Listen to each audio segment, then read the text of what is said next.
Pada zaman dahulu, di zaman Buddha, ada seorang biku yang sangat rajin.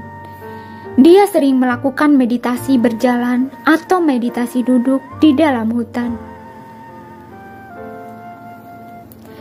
Dia senantiasa mengulang ajaran yang Buddha babarkan hari itu. Seekor burung hinggap di atas pohon. Di bawah pohon itu terdapat sebuah batu besar tempat biku tersebut duduk. Biku ini terus mengulang ajaran Buddha. Burung itu pun mendengarkan dengan sungguh-sungguh dan penuh rasa sukacita dalam Dhamma hingga ia lupa akan kondisi di sekelilingnya. Kemudian datanglah seorang pemburu. Melihat di atas pohon ada seekor burung, dia membidik dari belakang. Tanpa menyadari kehadiran si pemburu, burung ini tertembak jatuh dan kemudian mati. Namun, ia tidak meronta ataupun menyimpan rasa benci. Ia mati membawa rasa sukacita di dalam Dhamma. Dengan perasaan sukacita dalam Dhamma ini, ia seketika lahir di alam surga. Di alam surga, wujudnya sangat agung. Dia menikmati berbagai kebahagiaan surgawi. Ia menenangkan diri dan merenung. Perbuatan baik apa yang membuat saya terlahir di surga? Kemudian ia mengingat-ingat kehidupan lampau. Ya, aku tengah mendengarkan Dhamma hingga dipenuhi rasa sukacita di dalam Dhamma, sehingga saya melupakan kondisi sekitar saya. Saya sangat bersyukur. Saya berterima kasih atas ketekunan biku itu yang terus mengulang dan melantunkan ajaran Buddha, sehingga aku bisa mendengarkan dengan sukacita dan terlahir di alam surga. Aku harus kembali dan menyampaikan rasa terima kasihku kepada beliau. Jadi, dia menjelma dan muncul di tempat biku itu melatih diri serta bersujud di hadapan biku tersebut. Kemudian, ia berkata kepada biku itu, "Bante, terima kasih." Tiba-tiba, kedatangan seorang yang sangat agung di hadapannya dan terus bersujud serta mengucapkan terima kasih. Biku ini tentu bertanya-tanya apa sebabnya.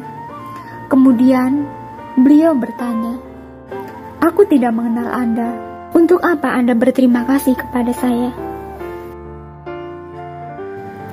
Makhluk surgawi ini menceritakan bahwa ia sebelumnya adalah seekor burung yang mendengarkan beliau mengulang ajaran Buddha dan merasa kebahagiaan di dalam Dhamma. Kini, ia terlahir sebagai makhluk surgawi. Ia menceritakan semuanya kepada biku tersebut. Biku ini merasa, benarkah begitu luar biasa Dhamma yang diajarkan Sang Buddha? Kemudian, Buddha menghampiri biku tersebut. Lalu, Buddha berkata, "Benar, inilah kesungguhan dan keyakinan mendalam terhadap Dhamma."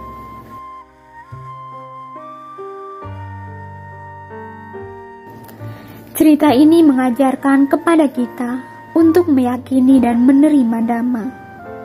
Kita harus meyakini ajaran Buddha yang tiada banding dan manfaatnya dapat kita bawa ke kehidupan mendatang.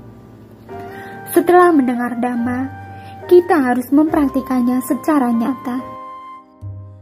Jika kita mempraktikannya secara nyata, berarti kita mengembangkan pahala. Kita melatih ke dalam dan keluar diri. Kita menyerap ajaran Buddha ke dalam hati dan menerapkannya dalam keseharian. Saat menghadapi orang dan masalah, seperti burung tadi, ia mendengarkan Dhamma dan benar-benar menghayati, sehingga ia lupa akan kondisi sekitar.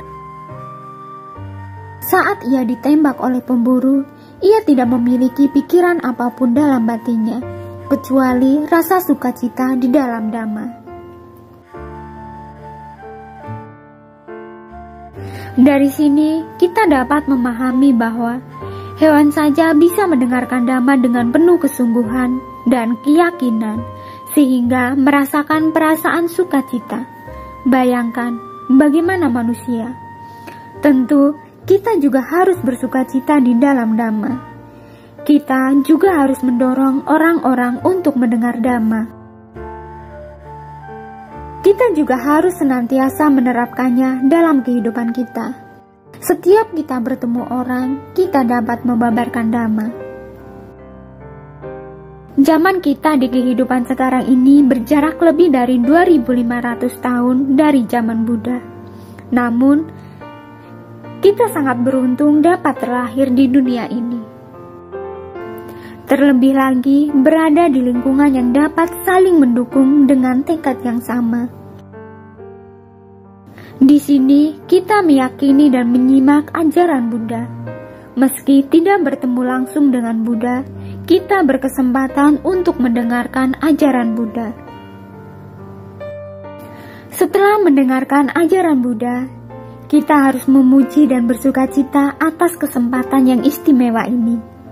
Ini adalah kesempatan istimewa dan penuh kehormatan. Jadi, kita harus bersukacita dan meyakininya karena kita telah berjodoh untuk mendengarkan dhamma. Setelah mendengarkan dhamma, kita harus menyerap ke dalam hati kita. Dengan menyerap ke dalam hati, berarti kita telah memperoleh dhamma ini. Tanpa menyerap ke dalam hati, dhamma ini hanya akan terdengar sambil lalu. Dhamma ini tiada hubungan lagi dengan kita. Jika kita dapat menyerapnya ke dalam hati, serta mempraktikannya secara nyata, berarti kita telah menerapkan dhamma dalam keseharian. Dalam berbagai hal, kita harus berpikiran terbuka dan bersikap pengertian. Jangan bersikap penuh perhitungan. Kehidupan manusia begitu singkat. Untuk apa kita bersikap berhitungan? Kehidupan tidaklah kekal. Saat kita bersikap perhitungan, apakah kita benar-benar mendapatkan apa yang kita inginkan? Menang atau kalah, kita tidak tahu. Untuk apa kita berulang kali membiarkan diri kita terbelenggu oleh noda dan kegelapan batin dari kehidupan ke kehidupan? Mengapa kita harus menjalani kehidupan seperti ini? Menderita sekali, bukan? Kita memiliki ajaran Buddha yang membimbing kita, membangkitkan kebijaksanaan kita, dan menunjukkan arah kehidupan ini agar kita dapat berpikiran terbuka dan berjalan di jalan yang lapang.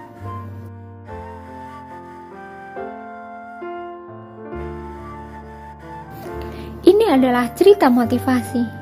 Terima kasih sudah menonton, semoga bermanfaat dan semoga Anda berbahagia.